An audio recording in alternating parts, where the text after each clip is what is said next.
Porque toda vez que se fala em democracia direta, soberania popular, logo vem, não, mais vale o bem comum do que você ter os direitos individuais. E isso foi exatamente o que aconteceu nos regimes socialistas do século XX. Não, sua questão é uma questão importante. Eu diria o seguinte, a experiência dos regimes socialistas do século XX é uma experiência de fracasso. Foi um grande fracasso, né? E eu acho que com esse fracasso se aprende muita coisa. Eu acho que a esquerda atualmente é uma esquerda que conseguiu fazer autocrítica desse processo. Contrariamente ao pensamento liberal, eu lembraria o seguinte, eu nunca vi um pensador liberal que fizesse uma autocrítica. Nunca vi.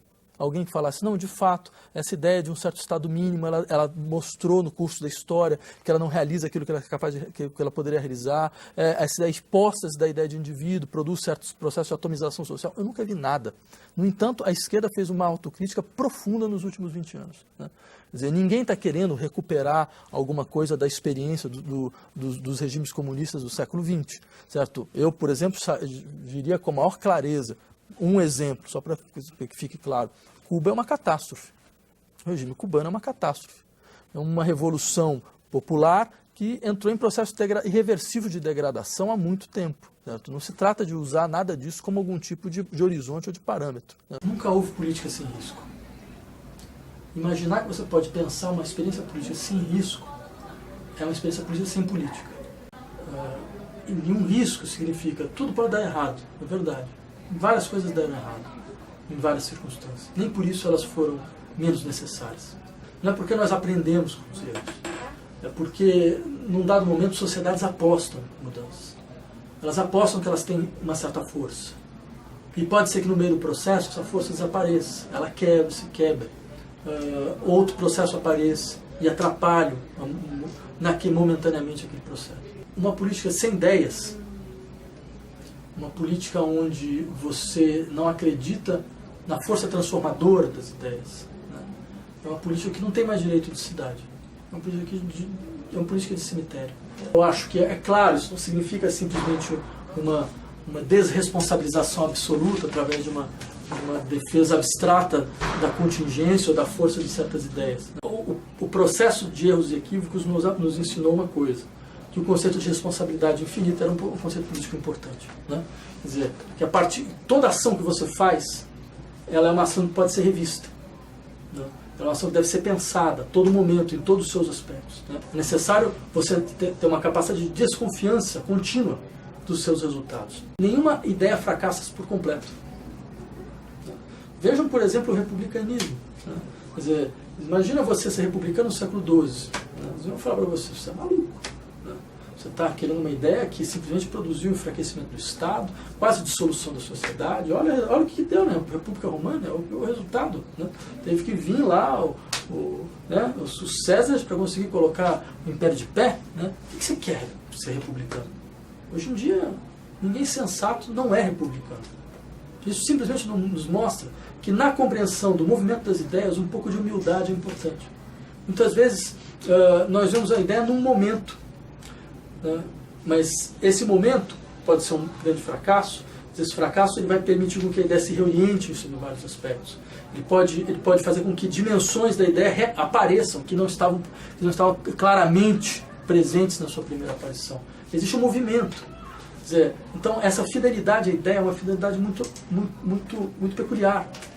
Porque ela, ao mesmo tempo, ela exige uma infidelidade de quem está sempre a todo momento se perguntando se, de fato, os processos deles devem ou não ser revistos. Mas ela exige uma confiança de que, a despeito dos piores fracassos, é possível sempre superá-los. Né? O medo é esse, eu diria. Esse é o medo. É criar toda uma situação que consiste mais ou menos em dizer a vocês o seguinte: não há alternativas, não há novas soluções, não há nada.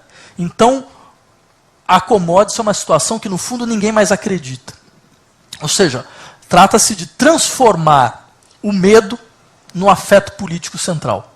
A história do século XX é uma história de catástrofes, sanguinárias, certo? Porque as ideias, né, elas produzem isso. As ideias, quando elas tentam modificar o mundo, né, elas só produzem montanhas de cadáveres. Né? Veja o comunismo como ideia. Né? Como ideia poderia até ser interessante para a sociedade igualitária, não é? Mas veja o que foi produzido. né? Agora vejam todas as outras grandes ideias totalitárias, vejam o que elas produziram. Então, é melhor viver sem ideia.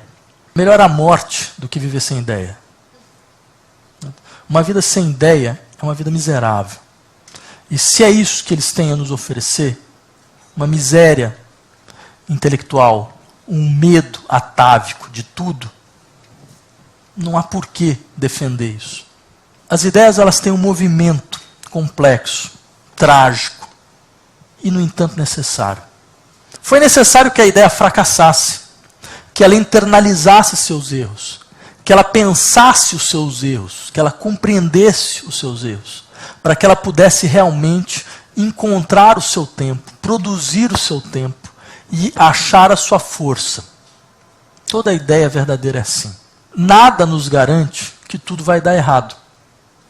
E é a única certeza que nós precisamos. Certo? Várias ideias, de fato, não se trata aqui de tentar justificar os impasses que ocorreram no século XX, as catástrofes que ocorreram no século XX.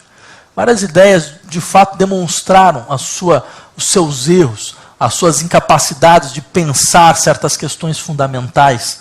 E, no entanto, nós podemos hoje dizer que nós estamos num outro momento. Um outro momento onde os erros foram internalizados e as possibilidades, elas se recolocam sobre a mesa. Certo? Não no mesmo lugar que há 100 anos atrás. Não pensando na mesma estrutura que há 100 anos atrás. Mas sabendo ouvir tanto a esperança que as ideias produzem, quanto os fracassos que elas também podem produzir.